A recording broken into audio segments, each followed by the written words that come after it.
এখানে 1.25 কিলো পরিমাণ মাটন আছে, যেটাকে আমি 200 মতো টক দই আর সামান্য একটু লবণ দিয়ে ম্যারিনেট করে রেখে দিয়েছি।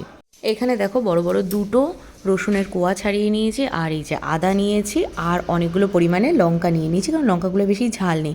এবার আদার খোসা ছাড়িয়ে নিয়ে সবগুলোকে একসঙ্গে মিক্সিতে পেস্ট করে নিচ্ছি। এই যে পেস্ট রেডি। একইভাবে এখানে আমি 3টে পেঁয়াজ নিয়ে নিয়েছি, 3টে পেঁয়াজেরও পেস্ট করে নেব। এখানে দেখো আমি বেশ কিছুটা পরিমাণে সাদা তেল গরম বসিয়ে দিয়েছি, তার মধ্যে আলুগুলোকে দিয়ে অল্প নুন দিয়ে এবার এটাকে ভেজে নেব। যেহেতু নতুন আলু সেই জন্য গায়ে একটু একটু খোসা আছে, এখন কিছু করার নেই, এখন তো বাজারে নতুন আলুই অ্যাভেলেবেল, পুরোনো আলুতে বেশি ভালো লাগে টেস্টটা। যাই হোক, চলো এগুলোকে ভেজে নিই, হালকা সোনালি রং ধরবে যখন তুলে নেব। এখানে আমি 850 মতো বিরিয়ানির চাল দেখো ভালো করে ধুয়ে নিয়েছি, এবার ভিজোতে রেখে দিয়েছি। এটা 1 ঘন্টার জন্য ভিজিয়ে রাখবো আমি। এখানে নিয়ে নিয়েছি 1 কাপ পরিমাণ দুধ, তার মধ্যে ধরো এই হাফ চামচের মতো একটু কেওড়া জল দিলাম, আর দিয়ে দিচ্ছি ওরকমই একটুখানি গোলাপ জল। আর দেখো এখানে কেশর রয়েছে, আমি অল্প কয়েকটা দানা দিয়ে দেবো, এই যে ব্যাস। আর দিয়ে দেবো 3 থেকে 4 ফোঁটা পরিমাণ মিঠা আতর। এবার এইটাকে ভালো করে আগে মিক্স করে নিই, এবার এটাকে ঢাকা দিয়ে রেখে দেবো। যেহেতু অনেক দিন পরে বিরিয়ানি করছি, মানে mutton biryani, I think Ruhi হওয়ার পরে বোধহয় এই প্রথম, এই 3-4 মাসের মধ্যে আমি করিনি বিরিয়ানি। হ্যাঁ করেছি 1-2বার চিকেন বিরিয়ানি, ঘরে যা আছে তাই দিয়ে কোনো রকমে করে ফেলা এরকম। তো আজকে অনেক দিন পর যেহেতু করছি, তাই ভাবলাম চলো একদম প্রপার সমস্ত জিনিস দিয়ে করব, যেভাবে করি আর কি। এমনি করলেও ভালো টেস্ট হয়, আর সব যত জিনিস দেবে তত বেশি ভালো টেস্ট হবে, তো সবাই জানে। তো সেই জন্য আজকে একেবারে খোয়া ক্ষীর আলু বোখরা সমস্ত কিছু দিয়ে করব। আরও একটা কারণ, তোমরা অনেক দিন ধরে আমার কাছে রেসিপিটা বলো, আবার দাও দিদি আবার দাও। আমি আগেও দিয়েছিলাম, অনেকেই খুঁজে পাও না, তাই আবার দাও। তো ভাবলাম যখন তোমাদের সাথেও শেয়ার করব, তো ফুল মানে যা যা দিয়ে অ্যাকচুয়ালি করা দরকার সমস্তটাই দিই। আলুটা ভালোভাবে ভাজা হয়ে গেছে, চলো এবার তুলে ফেলবো। এবার ওই একই তেলে বেরেস্তাটাও ভেজে নেব। বেরেস্তা ভাজার কিন্তু একটা ট্রিক্স আছে, তেলের থেকে অল্প পরিমাণে সবসময় পেঁয়াজটা দেবে, মানে যাতে পেঁয়াজটা ভালোভাবে ওর মধ্যে ভাজা হওয়ার জায়গাটা পায়, তাহলেই কিন্তু মচমচা হয়, না হলে নেতিয়ে যায় পেঁয়াজটা। দিয়ে দিয়েছি, দুবারে ভাজবো আমি বেরেস্তা, একবারে হবে না। আমার কিন্তু এখানে বেরেস্তা অলমোস্ট হয়ে গেছে প্রথম ব্যাচটা, এবার আমি তুলে নেব। আরেকটা ট্রিক্স তোমাদের বলে দিই, বেরেস্তা ভাজার সময় অলওয়েজ 1 শেড লাইট থাকতে থাকতে তুলে নেবে, কারণ পেঁয়াজটা যখন ঠান্ডা হবে না তখন কিন্তু এটা 1 শেড ডার্ক হয়ে যাবে। তাই যদি বেশি ডার্ক করে তোলো তাহলে সেটা পোড়া পোড়া তিতকুটে লাগবে খেতে। এবার এটা তেল চিপে নিয়ে আমি তুলে ফেলছি, ঠান্ডা হলে এটাই একদম ঝুরঝুরে হয়ে যাবে। এবার নেক্সট ব্যাচটাও দিয়ে দিচ্ছি। এবার দেখো পেঁয়াজ বেরেস্তা হয়ে যাওয়ার পরে কিছুটা তেল কমিয়ে নিয়েছি, এই যে। এবার বাকি তেলে দিয়ে দেবো হচ্ছে প্রথমে 2-3টে তেজপাতা, আর দিয়ে দিচ্ছি খানিকটা গরম মশলা, সঙ্গে 2টো কাঁচা লঙ্কা চেরা। ফোড়নটা ভালো মতো সাঁতলে নিয়ে বেটে রাখা কাঁচা লঙ্কা, রসুন আর আদাটা দিয়ে দিচ্ছি। আর তোমরা এখানে লঙ্কাটা বুঝে দিও, আমার এই লঙ্কাগুলোর মধ্যে না বেশি ঝাল নেই, সেই জন্য আমি একটু বেশি করেই দিয়েছি।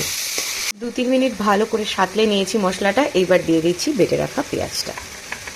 এবার দেখো প্রায় 4 থেকে 5 মিনিট মতো ভালো করে মশলাটা কষিয়ে নিয়েছি, এইবার ম্যারিনেট করা মাটনটা দিয়ে দিলাম। আর যেহেতু ম্যারিনেশনের সময় আমি এর মধ্যে দই দিয়ে দিয়েছিলাম, তাই এখন আর আলাদা করে দই দেব না। আবার অনেক সময় যখন ইনস্ট্যান্ট মাটন আনার সাথে সাথেই করি ম্যারিনেট না করে, তখন দইটা এই সময়টাতে দিই।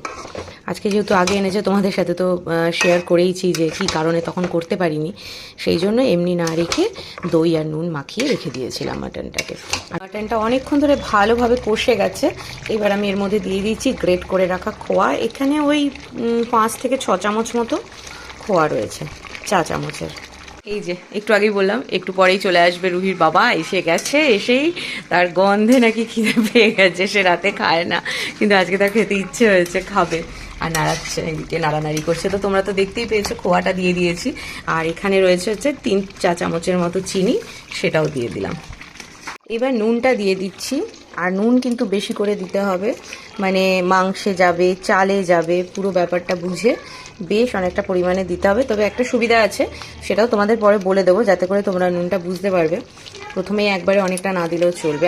আর নুনটা কিন্তু আমি দেখতেই পাচ্ছ অনেক পরে দিচ্ছি, মাংস কষেছে ভালো করে, তারপরে অনেক কিছু দেওয়াও হয়ে গেছে মশলাপাতি, সব শেষে নুনটা দিচ্ছি এই কারণে, প্রথমেই যদি নুন দিয়ে দিই না তাহলে নুন থেকে অনেকটা জল কাটে, আর মাংসটা কষার আগে অনেক বেশি জল জল হয়ে যায়। সেই জন্য ভালো করে কষে যাওয়ার পরে নুনটা দিচ্ছি যাতে এবার জল বেরোলেও কোনো অসুবিধা হবে না। এই দেখো বেরেস্তাটা ঠান্ডা হয়ে যাওয়ার পরে কীরকম ঝরঝরেও হয়ে গেছে, আর প্রায় 1 থেকে 2 শেড কালারটা কিন্তু ডার্কও হয়ে গেছে। আচ্ছা দেখো এদিকে ভালো করে মাটনটা কষে গেছে যখন, তারপরে কিন্তু আমি এর মধ্যে জল দিয়ে দিয়েছি, গরম জল। আর জলটা আমি দিয়েছি চালের ডবল, মানে চালটা কাপ মেপে নেবে, যে কাপ মেপে নিচ্ছ তার ডবল জলটা নিয়ে নেবে। তো এবার এইটা এই 2 থেকে 4 মিনিট একটু ফুটবে। ফোটার পরে এটাকে আমি যেটা করব সেটা হচ্ছে এই দুটো প্রেশার কুকারের মধ্যে ট্রান্সফার করে দেবো। একটা প্রেশারে দিয়েও করা যায়, কিন্তু এখন একটা প্রেশারে চলে যাবে, তারপরে যখন ওর মধ্যে চাল যাবে, আলু যাবে, তখন কিন্তু হবে না। তাই দুটো প্রেশার লাগবে, যেহেতু আমি দুটো প্রেশারে আগের থেকেই ভাগে ভাগে দিয়ে এটাকে 2টো সিটি দিয়ে নেব। আমি এবার প্রেশার কুকারে দিয়ে 2টো সিটি দিয়ে তারপরে ফিরে আসছি। দাঁড়ো,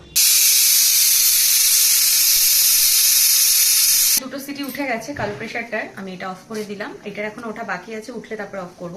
এবার দেখো 2টো সিটি উঠে যাওয়ার পরে ফুল ভেপার যেটা প্রেশার কুকারের মধ্যে জমা হয় সেটা নিজে থেকে রিলিজ হওয়ার পরে কিন্তু আমি ঢাকনা খুলবো, তার আগে ঢাকনা খুলবে না। আমি না লেবু দিতে ভুলে গেছি, লেবুর রস, মানে পার প্রেশার কুকারে ওই 2 চামচ, মানে অর্ধেকটা করে লেবুর রস যায়, সেটা দিতেই ভুলে গেছি।